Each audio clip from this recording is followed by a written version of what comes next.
श्री शिवाय नमस्तुभयम मित्रों, हर हर महादेव। आप सभी का स्वागत है हमारी YouTube चैनल शिव पुराण ज्ञान में। हमारी चैनल पर श्री पंडित प्रदीप मिश्रा जी द्वारा बताए गए सभी अचूक उपाय बताए जाते हैं। सही जानकारी के लिए हमारी चैनल को अवश्य सब्सक्राइब करें। जब व्यक्ति के अहंकार को भगवान तोड़ता है तब उसको क्रोध आता है। क्या आता है? क्रोध। जब व्यक्ति का अहंकार टूटता है तो उसको क्रोध आएगा। और पुलस्त ऋषि को क्रोध आ गया। क्रोध आते से पुलस्त बाबा ने श्राप दे दिया, ए गोवर्धन, मैं तुम्हें श्राप देता हूं, तिल तिल घटोगे, तिल तिल घटोगे, मेरा श्राप है।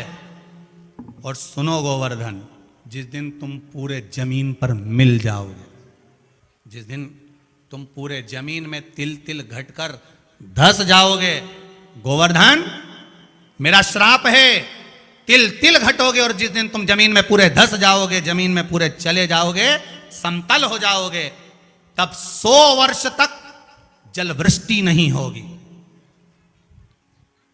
जलचर, थलचर, वायुचर जो जीव हैं वो नष्ट हो जाएंगे।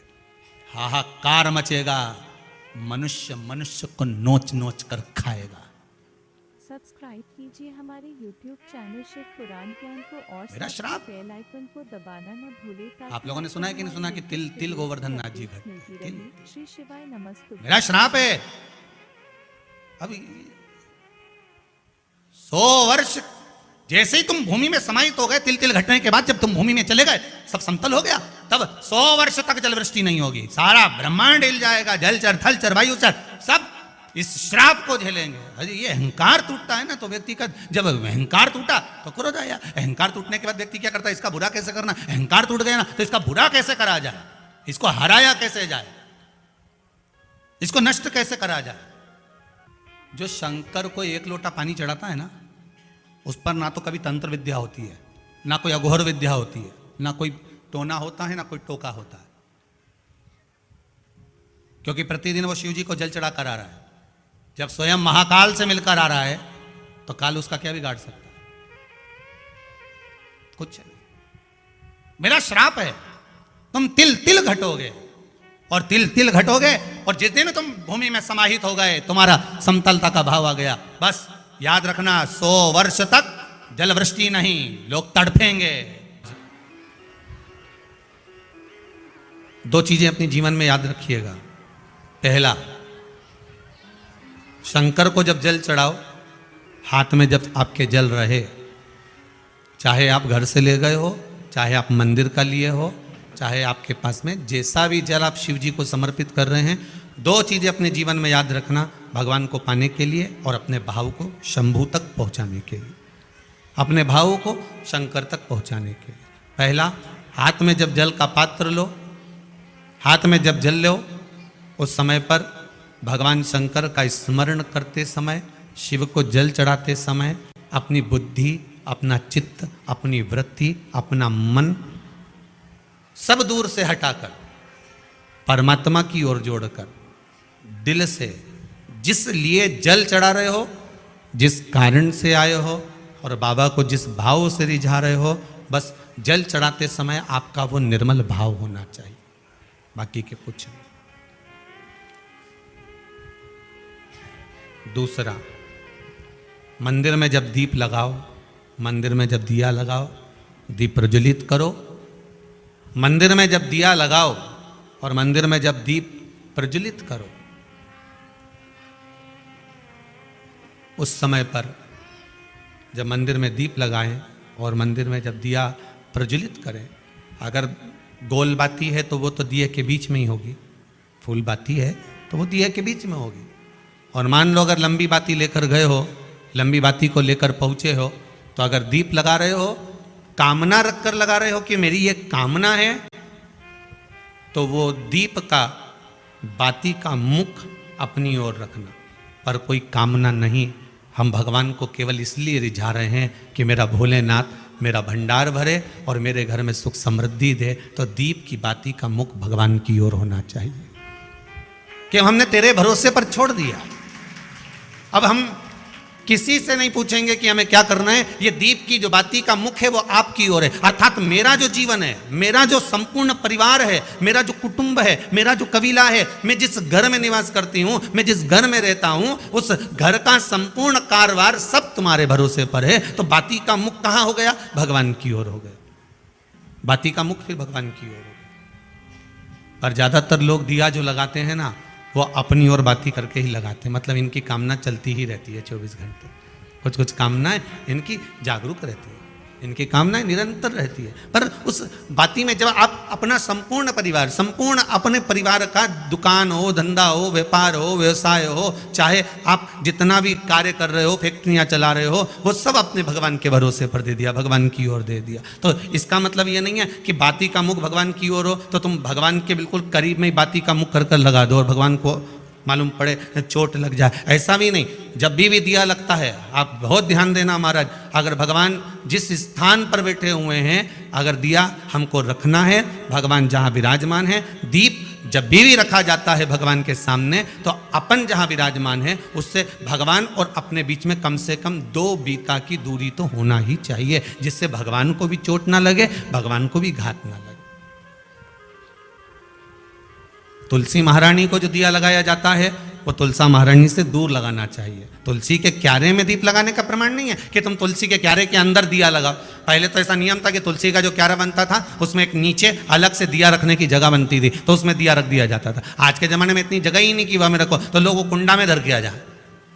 अब वो कुंडी में रख के आए, मालूम पड़े तुलसी महारानी का पत्ता मुरझा जाता है, तुलसा महारानी भी ऐसी मूर्छित हो जाती है, तुलसा महारानी भी चारों तरफ से वो दिए की लो से जल जाती है। ऐसा दीप लगाने का कोई फायदा नहीं, ऐसे दीप की कोई महत्वता नहीं है। किसी को कष्ट देकर, किसी को परेशान कर कर, देवता हो चाहे आप हो, आप किसी को कष्ट देकर, किसी को परेशान कर कर अगर भजन कर रहे हो तो उसका कोई सुख नहीं है हमारा, उसका कोई आनंद नहीं है। किसी को भी कष्ट देकर अगर आपने भजन भी किया, यज्ञ भी करा, दान भी करा, पुण्य भी करा, सत्कर्म भी करा, भजन भी करा, उसका कोई तत्व नहीं, कोई मोल नहीं। सब्सक्राइब कीजिए हमारे YouTube चैनल शिव पुराण ज्ञान। बुद्धि, बेल आइकन को दबाना चित्त, ना भूलें ताकि ये परमात्मा को देखकर चलना है। आपकी अपडेट्स मिलती रहे। श्री शिवाय नमस्ते। भीष्म पितामह बाणों की सैया पर पड़े थे और भगवान कृष्ण ने आकर भीष्म पितामह से कहा, पितामह आप अपने प्राणों को क्यों नहीं छोड़ते? भीष्म पितामह कहते हैं, प्राण तुम्हें आज छोड़ दूं, पर घर में जब तक बेटी कुंवारी रहती है तो बाप कैसे मर सकता है, तुम बताओ। कुंवारी बेटी अगर घर में बैठी है तो पिता कैसे मर जाए? हमारे यहां तो कहते हैं, भीष्म पितामह कहते हैं कि जब तक घर में बेटी कुंवारी रहती है तब तक तो बाप तीर्थ करने भी नहीं जाता था। पहले का नियम था कि घर में बेटी कुंवारी बैठी है तो पिता कैसे तीर्थ जा सकता है? पहले बेटी के पीले हाथ करेगा, शादी करेगा, विवाह करेगा, उसके बाद तीर्थ जाएगा। तो मैं कैसे मर सकता हूं जब तक मेरी बेटी कुंवारी बैठी है? तो भगवान कृष्ण ने कहा, तुम्हारी बेटी है क्या? तुमने तो शादी नहीं करी है। भीष्म पितामह कहते हैं, कौन कहता है कि बेटी नहीं है? मेरी बेटी है और शादी करना चाहता हूं उस बेटी की। किसके साथ? भगवान कृष्ण ने पूछा। भीष्म पितामह कहते हैं, आपके साथ। भगवान कृष्ण बोले, मेरी तो 16,108 पहले से है, क्या करूंगा आपकी बेटी से विवाह कर कर?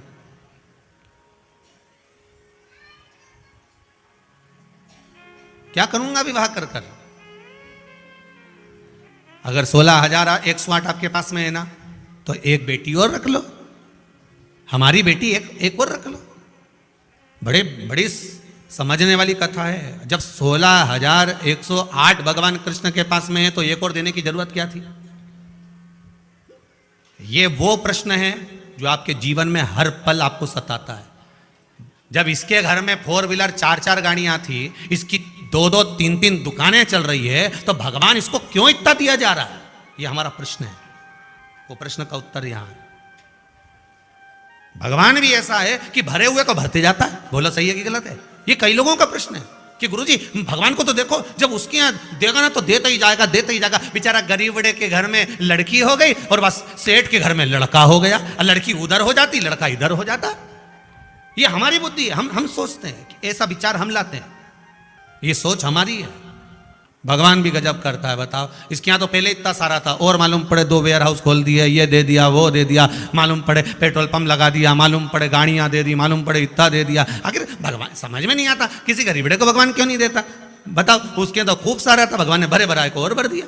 तो यही तो प्रसंग यहाँ आ रहा है कि भगवान भीष्म पितामह भगवान कृष्ण से कह रहे हैं कि तुम मेरी बेटी से शादी कर लो, और भगवान कह रहे हैं मेरे पास में जब 16,108 है तो मैं क्यों लूं, एक काम कर किसी दूसरे से ब्याह कर दे, कुंवारा तो घना सारा पड़ा है, यही होगा ढेर सारा, तो इतने कुंवारे पड़े हुए हैं, तुम्हारी मर्जी पड़े उसके शादी करो, पर मुझसे क्यों करना। तो भीष्म पितामह ने कहा कृष्ण जो 16,108 रानियों को अकेला साध सकता है तो वो मेरी बेटी बुद्धि को भी साध सकता है, वो मेरी बुद्धि बेटी को साध सकता है। भीष्म पितामह कोई दूसरी लड़की की बात नहीं कर रहे, वो अपनी बुद्धि रूपी बेटी की बात कर रहे हैं, आप इसको साध लीजिए।